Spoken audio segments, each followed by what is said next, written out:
एक आश्रम में गुरु अपने कई शिष्यों के साथ रहा करते थे। उनके सभी शिष्य वैसे तो हमेशा एक साथ रहते थे, लेकिन एक बार उनके दो शिष्यों के बीच कुछ गलतफहमियां हो जाती हैं, जिससे उनके बीच विवाद हो जाता है और पहला शिष्य दूसरे शिष्य को दोषी बना देता है और उसे भला बुरा कहता है। जब ये बात गुरुजी को पता लगती है तो वो दोनों शिष्यों से पूछताछ करते हैं और तब ये परिणाम निकलता है कि उस शिष्य पर लगाए गए आरोप झूठे थे, वो दोषी नहीं है। ये जान पहले शिष्य को अपनी भूल का एहसास होता है, वो उससे क्षमा भी मांगता है। दूसरा शिष्य क्षमा तो कर देता है, लेकिन उसके मन में ये बात रह जाती है। गुरुदेव ये समझ जाते हैं कि वो दूसरा शिष्य अभी भी उस बात को पकड़े हुए है, उसे भूला नहीं। तब वो एक दिन अपनी सभा में अपने सभी शिष्यों को समझाते हुए कि भविष्य में ऐसा कुछ ना हो, वो सबसे कहते हैं कि जीवन में कभी भी पूरा सत्य जाने बिना निर्णय नहीं लेना चाहिए या इल्जाम नहीं लगाना चाहिए। अक्सर इससे दूसरे को तो चोट पहुंचती ही है, साथ में रिश्तों में भी कड़वाहट आती है। दूसरा शिष्य गुरुजी की ये बात बड़े ही ध्यान से सुन रहा था।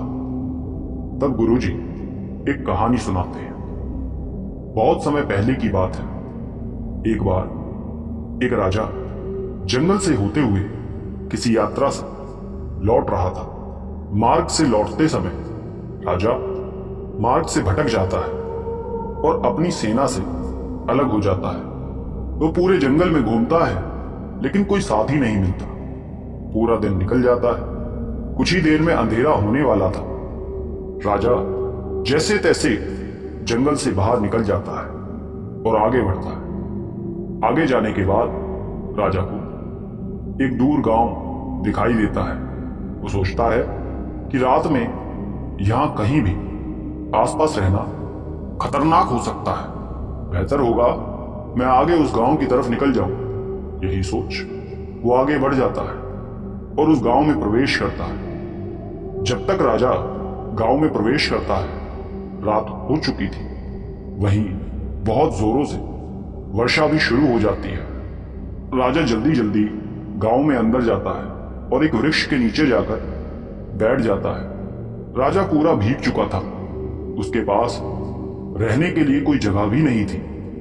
वो सोचता है कि यदि गांव का व्यक्ति मिल जाता तो वो उससे मदद ले लेता, लेकिन दूर दूर तक उसे कोई दिखाई नहीं देता। कुछ देर बाद जब वर्षा रुक जाती है, राजा गांव में आगे बढ़ता है। गांव में आगे जाने के बाद राजा एक गरीब किसान से मिलता है। वो किसान राजा को देख उसे पहचान जाता है कि ये किसी राज्य के राजा हैं। वो राजा से कहता है कि आप कौन है राजन, और यहां कैसे? तब राजा अपनी पूरी घटना बताता है। किसान सोचता है कि मौसम भी ठीक नहीं है और किसी को इस तरह बाहर छोड़ना भी उचित नहीं है। वो राजा से कहता है कि महाराज, यदि आपको कोई समस्या ना हो तो आप मेरे घर चले और आज रात वहीं विश्राम कर। राजा ये सुन खुश हो जाता है कि किसी ने तो उसकी सहायता की। वो किसान के घर चला जाता है। किसान के घर में उसकी पत्नी और एक बेटा था। किसान को यह पता था कि राजा सुबह से यूं भटक रहा है तो निश्चित ही उसे भूख जरूर लगी होगी। वो अपनी पत्नी से कहता है कि आज हमारे घर अतिथि आए हैं, उनके भोजन कराने हेतु कुछ बनाना होगा। लेकिन किसान के घर में कुछ भी नहीं था। 2 दिन से वो स्वयं रूखा सूखा खा रहे थे, लेकिन अब अतिथि को तो वो नहीं खिला सकते। किसान सोचने लगता है कि वो क्या करे। वहां राजा भी भूखा था। तब किसान बाहर जाता है और इधर उधर भटकने लगता है। वो 1-2 लोगों से कुछ अनाज उधार मांगता है, लेकिन कोई भी उसे अनाज नहीं देता। तब किसान एक पड़ोसी के घर से थोड़ा अनाज बिना पूछे ले लेता है। पड़ोसी ये सब देख लेता है और क्रोधित हो जाता है। वो सोचता है कि कल वो उस किसान को सबक सिखाएगा। वहां किसान घर जाता है और अनाज पत्नी को दे भोजन बनवा देता है और राजा को भोजन करवाता है। राजा भोजन करके विश्राम करने चला जाता है। अगले दिन जब राजा वापस जाने लगता है तभी वो पड़ोसी राजा को देख लेता है और सोचता है कि कल इस किसान ने मेरे घर से अनाज चुराया है, आज राजा के सामने इसकी बेइज्जती करनी चाहिए। यही सोच पड़ोसी किसान के घर आता है और राजा से कहता है कि राजन, ये एक बहुत बड़ा चोर है, दंड का पात्र है। राजा पूछता है कि उसने किया क्या है। तब किसान कहता है कि उसने कल रात मेरे घर से अनाज चुराया है। राजा किसान से ही पूछता है कि क्या ये सत्य है। तब किसान राजा के समक्ष हाथ जोड़कर कहता है कि राजन, ये सत्य है कि मैंने अनाज बिना पूछे इसके घर से लिया था, लेकिन ऐसा करना मेरी मजबूरी थी। कल रात एक अतिथि हमारे घर आ गए थे, काफी भूखे थे। उन्हें भोजन करवाने के लिए मेरे घर में कुछ भी अनाज नहीं था। मैं और मेरा परिवार 2 दिन से स्वयं रूखा सूखा खा रहे थे, लेकिन अतिथि को ये कैसे देते? वो तो ईश्वर के समान होते हैं, उन्हें भूखे रखना अनुचित होता। इसलिए मजबूरी में मुझे ये कदम उठाना पड़ा। मैंने आज तक कभी ऐसा कोई कार्य किया नहीं था। कल रात मेरी जब किसी ने सहायता नहीं की तब मुझे ये करना पड़ा। ये सुन राजा को यह एहसास हो जाता है कि उस किसान की मंशा गलत नहीं थी। उसने ये सब मजबूरी में किया और वो भी मेरे लिए किया। यदि मैं कल रात उसके यहाँ नहीं आता तो ये ऐसा नहीं करता, तो दोषी मैं हुआ जिसके कारण ये सब हुआ है।